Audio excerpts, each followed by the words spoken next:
നിന്നെ ഇപ്പൊ ഒരു പെണ്ണ് വിളിച്ചിരുന്നു. പെണ്ണ? ഒരു റോസ്. അവൾ ഇവിടെയും വിളിച്ചോ? നമ്പർ വല്ലതും തന്നാ? നമ്പരൊന്നും തന്നില്ല, പിന്നെ വിളിച്ചോളാന്ന് പറഞ്ഞു. അവൾ എന്റെ ക്ലാസ്മേറ്റ് എന്ന് പറഞ്ഞ?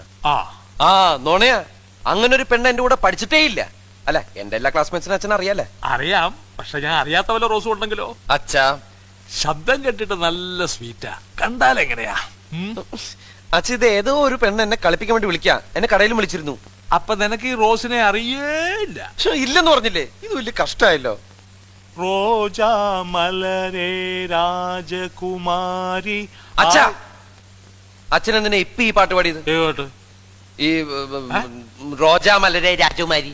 എനിക്കൊരു പാട്ട് പാടാൻ തോന്നി, പാടി. എന്താ കുഴപ്പമുണ്ടോ? തമിഴില് റോജ എന്ന് പറഞ്ഞാൽ മലയാളത്തിൽ റോസ് എന്നാ. മലയാളത്തിലല്ല, ഇംഗ്ലീഷില്. ഇംഗ്ലീഷ്. അച്ഛൻ ഇപ്പൊ ഈ പാട്ട് പാടിയതിനർത്ഥം ഞാൻ പറഞ്ഞൊന്നും വിശ്വാസമായിട്ടില്ല.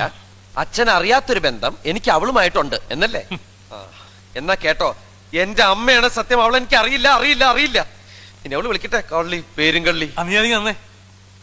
റിമോട്ടിങ് തരാൻ. അതിന് ചൂടാവണം എന്തിന്? കാതൽ റോജാവേ. ഇനി റോജ എന്നുള്ള വാക്കി വീട്ടിൽ കേൾക്കരുത്, കൊല്ലും ഞാൻ. രാജാ കയ്യ വെച്ചോ. രാജാന്നല്ലേ പറഞ്ഞോ, റോജാന്നല്ലല്ലോ. ഒരു പാട്ട് പാടാൻ സ്വാതന്ത്ര്യം ഇല്ലേ വീട്ടില്?